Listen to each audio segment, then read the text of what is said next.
Is the match. সত্যি group কি match ছিল, মাত্র 1 রানে জিতলো কে কে আর। ও গুলো লাগা একদম হার্ট অ্যাটাক হয়ে যাওয়ার মতো ম্যাচ ছিল ভাই। মূল্যবান 2 পয়েন্ট কিন্তু ভাই পেয়ে গেল কে কে আর। আর আজকের ম্যাচটা দেখে কিন্তু সত্যি গুরু গত বছর আরসিবি ভার্সেস কে কে আর ম্যাচের কথা মনে পড়ে গেল, যেখানে লাস্ট ওভার বল করছিল মিচাল স্টার্ক, সেই ম্যাচের কথা মনে পড়ে গেল। অর্থাৎ মানে সেরকমই একটা ম্যাচ ছিল, পুরো একদম হার্ট অ্যাটাক হয়ে যাওয়ার মতো গুরু। যা শেষ ম্যাচ যাই হোক, কেকেআর 1 রানে ম্যাচ জিতেছে।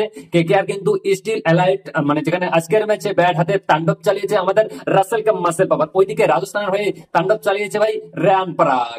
6টা 6 মেরে দিয়েছে, অর্থাৎ পরপর 6টা বলে 6 মেরেছে রেয়ান পরাগ। যদিও 1 ওভারে নাই, কিন্তু পরপর 6টা ছক্কা মেরেছে রেয়ান পরাগ ভাই, তার তো করতেই হবে। এদিকে ব্যাপকরা লাস্ট ওভারে সব হর্ষিত রানার সেই উইকেট টেকিং ওভারটা, ঠিক আছে, মানে সব মিলে ইডেনে একটা পয়সা ওসুল ম্যাচ হয়েছে গুরু।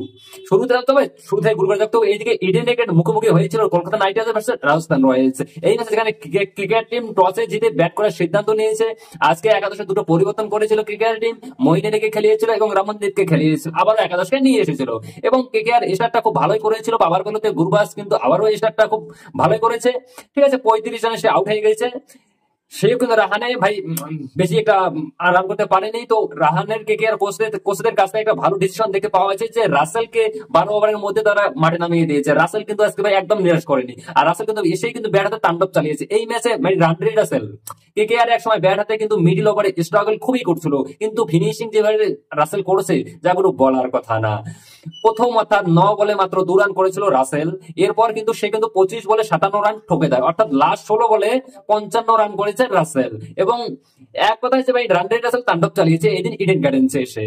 এবং কেকেআর লাস্ট 28 বলে কিন্তু 84 রান করে, সেটাই কিন্তু একটা ম্যাচের টার্নিং পয়েন্ট হয়ে দাঁড়ায়। এক সময় 200 রান কেকেআর মানে খুব চাপ ছিল, সেখানে কিন্তু রাসেল যেহেতু আগে ব্যাট করতে এসেছে ভাই, তা সে কিন্তু একদম সেটেল হয়ে গেছিল। এবং লাস্টে যেভাবে পিটানি শুরু করেছিল, মানে যা এক কথায় প্রশংসনীয় ছিল। সব মিলিয়ে 20 ওভার শেষে কেকেআর 206 রান করে এবং 4 উইকেট হারিয়ে, এবং এই রান ডিফেন্ড করতে এসে কেকেআর কিন্তু স্টার্ট খুব দারুণ করেছিল ভাই। ঠিক আছে, হ্যাঁ, তারা পাওয়ার প্লেতে 2 উইকেট অলরেডি নিয়েছিল রাজস্থান আছে মহিন আলী আর জসওয়াল লেফট হ্যান্ডেড আরো একজনকে আউট করে মহিন আলী। প্রথম 2 ওভারে কিন্তু ভালো বল করেছিল মহিন আলী, এবং 71 রানের মতো 5টা উইকেট তুলে নিয়েছিল কেকেআর।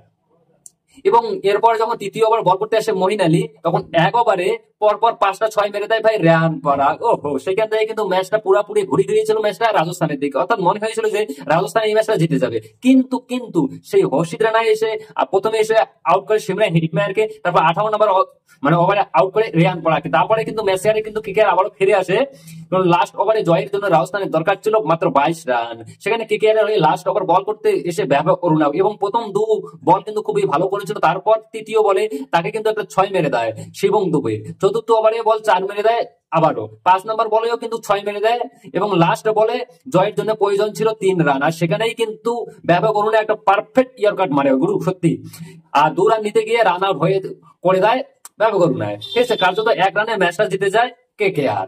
এবং এখন কেকেআর এর পয়েন্ট টেবিলে 6 নম্বর রয়েছে কেকেআর এর, অর্থাৎ লাফানোর উপরে রয়েছে। এখনো 3টি ম্যাচ বাকি রয়েছে কেকেআর এর, আর 3টি ম্যাচ যদি আমরা জিততে পারি তো আমাদের পয়েন্ট হয়ে যাবে 17 পয়েন্ট, হয়তো আমরা কোয়ালিফাই যেতে পারি, অর্থাৎ কেকেআর হয় তাই। আর আচ্ছা, তোমাদের কি মনে হচ্ছে যে কেকেআর মানে কোথায় কোথায় ভুল করেছে এই ম্যাচে? মানে কেকেআর কি এই 2025 আইপিএল এ যেতে পারবে? ভাই কমেন্ট বক্স খোলা আছে, কমেন্ট করো।